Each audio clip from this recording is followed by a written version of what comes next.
Welcome back. This time we're doing Constellars. Now let's do a tip review of Constellars. Okay, first off we'll start with LD80 or whatever the hell you call it. I can't pronounce them, so sorry, my language is a little bit different. So pretty much you can use this to special summon another Constellar monster from your hand, but it has to be level 4. So if you bring something out that gets effect when it's special summon, I suggest using it unless you don't have it in your hand. But this deck can pretty much swarm the field if you know what you're doing. Virgo pretty much does the same thing as LD80, only brings it to level 5 in defense. Leonis brings out any Constellar monster as an addition to your normal summon. And since it's effectively used once per turn, it doesn't swarm as fast as most decks, so it's pretty sad. Next up, we got Pollux.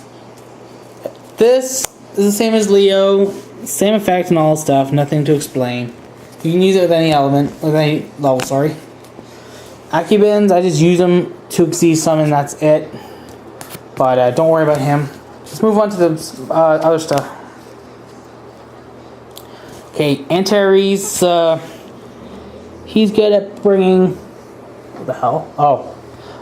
Anyways, he's good for bringing a Constellar back from your graveyard to your hand. It's worth running if you want to run something, if you want like a beat stick on the field. And then you got Aldebaran, only works for level 3s, so you can special level 3 back to the field, no questions asked. What's this? Star Cradle. Even though it allows you to bring 2 Constellars back to your hand, but you have to skip your battle phase. So don't use too many of those because you want to take out your opponent really fast.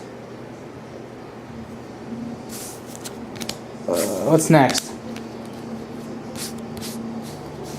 Nope. Oh, here it goes. Toast, I believe it's called.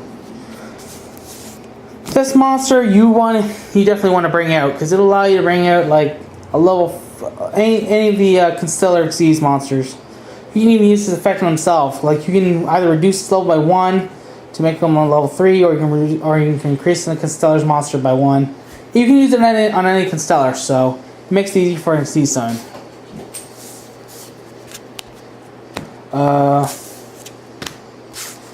I actually run Regeki Bottle because it's really handy. It acts like a Regeki, but it's a legitimate Regeki, so go ahead and run it. Constellar Belt. This prevents light monsters' effects from being negated. So if you're going to activate a light monster's effect and Constellar Belts on the field, stuff like I think Effect Veiler can still work. I'm not really sure. Until I find that out, I can't really give you that tip, but it depends. I don't think it'll work. I'm not sure. If anyone knows a Constellar Belt stops Effect Veiler's effect, just let me know. Sheraton. This here allows you to normal summon add a Constellar from your deck to your hand, but you can't summon it, so it really sucks. Solemn Judgment, everyone knows what Solemn Judgment does. I'm not going to explain that. It's worth using though. Dimension Slice, a really great card for any deck that has Xyz. So let's say you play it face down on your let's say you go second, right? And you play it face down your first turn. And let's say it says it's special summons to destroy. When you special summon a monster, you can activate it. Then you can activate it, and then you can banish one card your opponent controls. But if you Xyz summon, you can actually use Dimension Slice off the bat, so it activates instantly as soon as you Xyz summon. So yeah, I suggest running that. Zuben Shamali, I think that's what it's called. So pretty much allows you to add Constellar from your deck to your hand, same as Sheraton, only it's a higher level. Skip the Snatch Deal, skip the Pause, oh wait, Alresha, I think yeah, so Alresha does the same thing as Virgo. The only difference is it can be any Constellar. So yeah. What's next? Everyone knows what Call the Haunted does. Drink Shield, Boundless. Boundless is essential for this deck, so run it. Yeah, so I run 3 Cows in this deck. Now we go for the extra deck.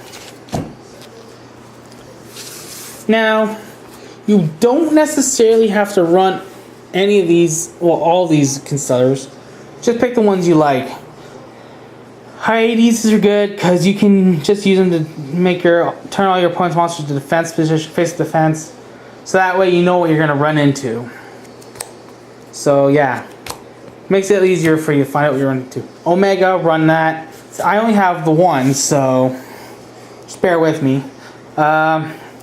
He's good. He can turn all your what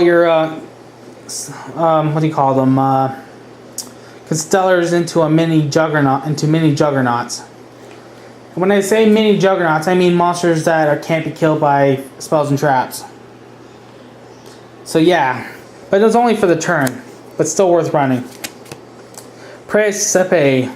I suggest running 3 of these because you can make your monsters high attackers during either turn, and pretty much just running over your opponent's monster. It's really good. It makes them stronger and attack wise. I suggest running it because they're good. Pleiades. Not that bad of a card. You can if someone summons a monster to the field, you can pretty much bounce that monster back to your opponent's hand during either turn. Makes it a lot easier. So yeah, just be wary of that. Next up, we got Ptolemy M7. Now you can use a level 6 monster to bring these out, or you can use an Xyz monster to bring them out. Oh, excuse me, but it has to be using a Constellar Xyz monster. Wait, is it? Yeah, okay. But if you bring them out with Constellar Xyz, you cannot attack any. Wait, can that not attack? No, it can attack. It just doesn't get its effect. Like that turns, I think.